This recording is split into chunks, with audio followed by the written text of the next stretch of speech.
সময় শাকিব খানকে বলা হতো রিকশাওয়ালা অটোওয়ালাদের নায়ক। তার সিনেমা সমাজের শিক্ষিত শ্রেণী এড়িয়ে চলত। শাকিবের অভিনয় নিয়ে দু চারটা ভালো কথা লিখতেও ইতস্তত বোধ করত সিনেমার সমালোচকরা। এখন সময় বদলেছে।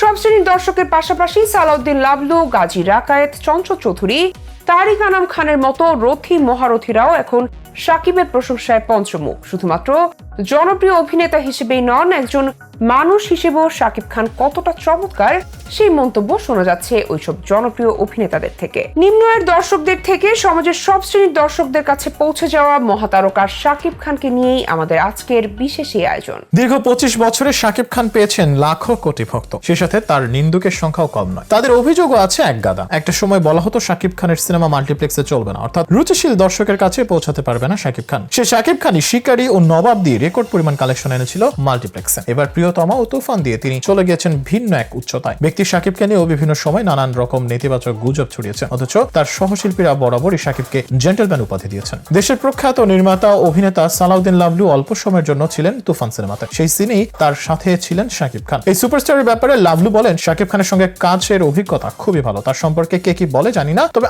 আমার মনে হয়েছে সে এত ভদ্র। তাছাড়া সিনিয়রদের সম্মান দেওয়া, নিজের কাজের প্রতি ডেডিকেশন, এসব সামনে থেকে না দেখলে বোঝা যাবে না। সে কঠোর পরিশ্রম করতে পারে, কিন্তু খুব ঠান্ডা থাকে, কোন রকম উচ্চবাচ্য নেই। সব মিলিয়ে বলবো সে বাংলাদেশের এত বড় সুপারস্টার, কিন্তু আচরণ এত ভালো যা না দেখলে বোঝার উপায় নেই। আমি একদিন ছিলাম, আমার সঙ্গে যতটুকু সময় সে দিয়েছে এবং ওই সময়ে যত ভালো ভালো আলোচনা হয়েছে সেসব মনে রাখার মতো। শিল্পীদের এমনই হওয়া উচিত। তুফান সিনেমাতে শাকিব খানের সাথে টক্কর দিয়ে অভিনয় করা চঞ্চল চৌধুরী বলেন, এর আগে ওনার সঙ্গে দেখা হয়েছে, কিন্তু খুব অল্প সময়ের জন্য। এবার আমাদের একসঙ্গে দুজনকে ভালোভাবে চেনার সুযোগ হয়েছে। শাকিব খান এক কথায় অসাধারণ একজন মানুষ। সেদিনের কথাই যদি বলতে হয়, আমরা তুফানের সংবাদ সম্মেলনে গিয়েছিলাম। আমাকে দেখে উনি নিজের চেয়ার ছেড়ে অন্য চেয়ারে বসলেন আমার পাশে। খাবার অর্ডার দিলেন দুজনের জন্যই। শাকিব খান যে বড় মাপের অভিনেতা তা আমি আরো আগে থেকেই অনেক ডিরেক্টরকে বলে আসছি। উনি এফডিসি কেন্দ্রিক সিনেমার বাইরেও যে অসাধারণ করবেন তাও আমি বলেছি অনেকবার। তুফান শাকিব খান ছাড়া আসলে বেমানানই হতো, এমনটা সিনেমাটির নির্মাতা রায়হান রাফিও বলেছে শুরু থেকেই। শাকিব আসলে বাংলা সিনেমার জন্য ডেডিকেটেড একজন মানুষ।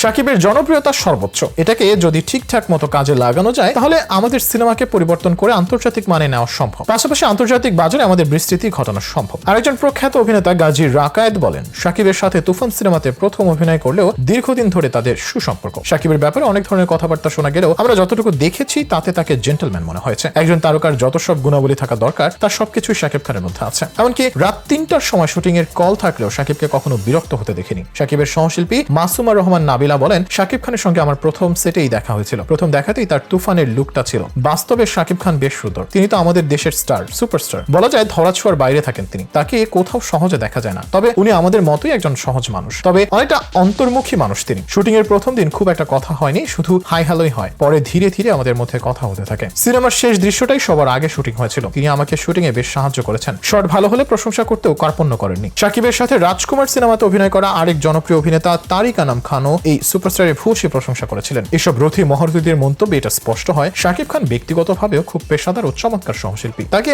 ভালোভাবে ব্যবহার করার জন্য প্রয়োজন যোগ্য কোনো নির্মাতা। শাকিব খান এখন থেকে নিম্নমানের পরিচালকদের থেকে দূরে থাকবেন, এটাই সবার প্রত্যাশা।